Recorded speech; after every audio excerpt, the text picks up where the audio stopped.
I'm so pleased to be talking with Maryann Cruz this morning. How are you today? I'm doing great. How are you? I'm good. I'm good. Maryann is one of the co-authors in our Transformation 2020 book, and you're a business strategist and coach. Do you want to tell us a little bit about the work that you do? Absolutely. So, as you mentioned, I'm a business strategist and coach. I actually work with creative entrepreneurs. I like to say creative and passionate entrepreneurs. I help them gain clarity and momentum in business through thorough strategies, action plans, and accountability is the key piece. Mm, those are my kind of people. I love that. I love how you describe who you work with. That's awesome. And how you help people, right? Uh, Yes. yeah. What inspired you to be part of the Transformation 2020 book? What drew you to it? So, last year I went through a spiritual journey and I have embraced everything, the good, the bad, the ugly about me. And so I thought it's essential that, people understand that transformation and success looks so different for everybody. And so another co-author actually reached out to me and she was like, Maryann, are you going to do this? I was like, absolutely. It was on my radar. And she's like, you have until tonight. Positive peer pressure in the works. Exactly. So, Well, I'm so glad that you did write a chapter for us, and I think that's an important thing to look at, right? How do we define success? How do we know what we're working towards, right? absolutely. I feel like at the beginning, everybody has this perception of what success means because they look at their peers or because of what, maybe your parents have told you. And then you get to a stage in life where you really start to reevaluate just life in general. And then you realize, wait, that doesn't necessarily mean success for me, right? Success for me is having the flexibility of choosing who my clients are and how I spend my time and being able to spend time with the kids. So, That resonates so powerfully for me. As you know, as someone that is a coach myself, right? It's so powerful to be able to make that shift to decide what you do based on what you really feel like doing, what feels aligned for you versus what society or what other people have told you it absolutely. should look like. So Right, right. Like in the movies. I know, right? Oh, all right. Well, would you like to dive right in and read us a Sure, little bit of your chapter? sure. So, my chapter is Your Transformation Potion. And I think you'll enjoy it. I'm just going to give you a teaser of it. And hopefully, it'll allow you to see what it's all about. So, your transformation potion, success and transformation. Is there an app for that? It's 2020, and there are more than 8 million apps used globally. Gadgets and quick fixes exist for just about everything. So, why isn't there an app for success and transformation? There's no app, but I have a potion. Have you ever caught yourself wondering, am I enough? Am I smart enough, tough enough, courageous enough, experienced enough? I did. And in fact, I struggled with it for far too long. As I reflect on my journey and share how I evolved beyond self doubt, here's another question. Have you ever met someone who makes life seem so grand and simple that it causes you to take inventory of your own life? I have. I did. Witnessing others reaching career and business success was so inspiring. It gave me hope that I too could conquer my fears and be successful. You think, heck, if she can do it, so can I. I simply need to do it and commit to it. But my life was too different from theirs. Anyways, that's what I thought, right? Imagine you're working for a Fortune 500 company, one in which many wish they worked. As an employee, you enjoy your work, the people, the stability, and therefore you give it 110%. However, one day you realize the more you do, the more people expect of you. Soon the 40-hour work week turns into a 60-hour work week, and you see your family in passing. You get home, cook, eat dinner, get the kids ready for bed, and ensure that everyone is prepared for the next day, all so that you can start the process all over again. You miss the important events, such as your child's birthday and family milestones. That was me. My yearning for success had me in a rut and was severely impacting family. It got to the point that instead of looking forward to work, I was looking forward to the weekends. I was exhausted, but I still kept pushing. Surely I was enough, since I was the one whose reliability and strategic focus the team depended on. I could have continued my path denying my own calling, or could I?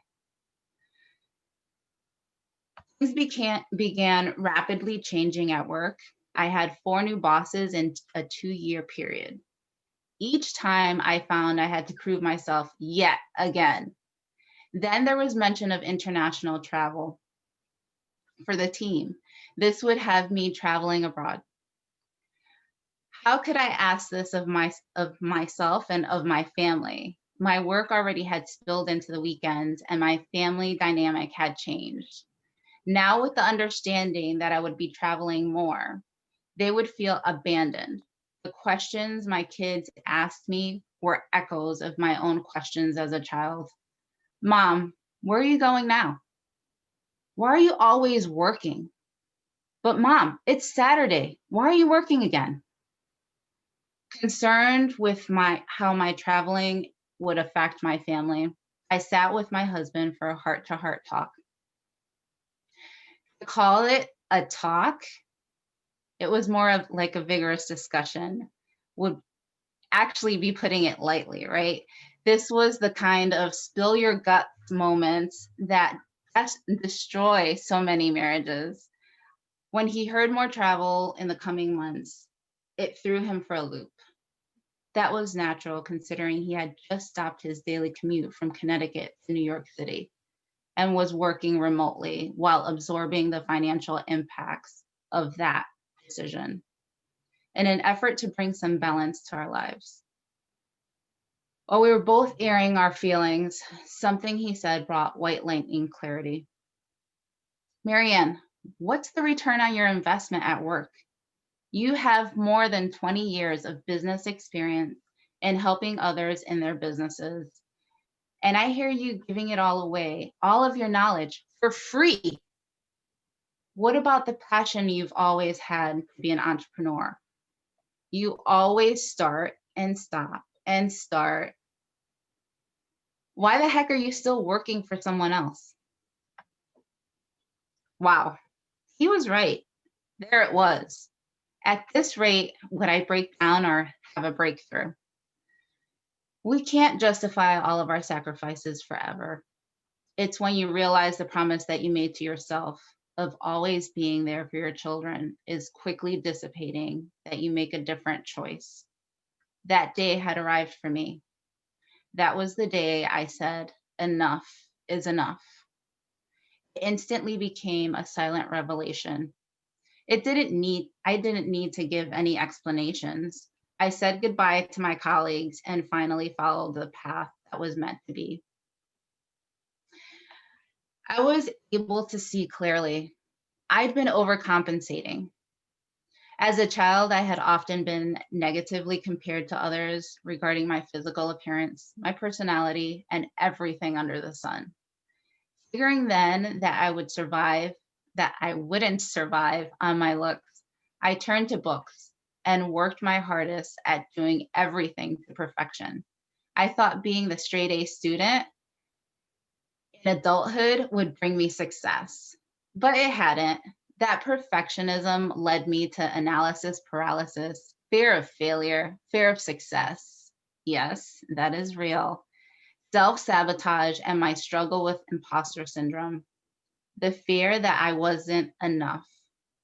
Having awakened, the true work began. I had to decide what success meant to me. It was one of those moments when you realize in your life's journey, you have gained valuable insight and you not only have enough to be successful, you also have enough to share with the world. I was ready to win, which meant what? Well, success and transformation can only be defined by you. Your core beliefs and values will determine how you define success and transformation. Success to me meant family, building my business, and empowering myself and others. I took inventory. I had the skills, hard and soft, knowledge, tech expertise, corporate experience, strategy, budgeting, you name it, I was willing to invest. I had a consuming passion and hunger to succeed. I immediately started networking and leading women's groups and workshops. You have to dive in. And just as I dived in, I know that you too can dive in. So I'll leave it there. Thank you so much, Maryann. I am so grateful that you have shared your story, because I know that there's so many people that that are in that position, right? The more that they work, the more that, I come from the nonprofit field, and I saw that a lot of people working and being rewarded with more work to do and more Right. like, oh, now you can handle this other job on top of this job, Right. because you It's you're are so fantastic. awesome. Here you go. You're fantastic, right? And so at some point, right, that, and it doesn't always come, right? Sometimes people stay there because they don't know what's possible on the other side. And what Right. is so inspiring is share that there is a path out of There that is a way. path. There There is is a a path path. out. So yeah, thank you for living that and making that choice so that you can Thank help you. others be in that place, right? Absolutely. Right. Yeah, so that was just the tip of it. If you want to learn more, there is a true potion in there. So if you know me, you know that I love acronyms, and so there is a key for every piece of the potion.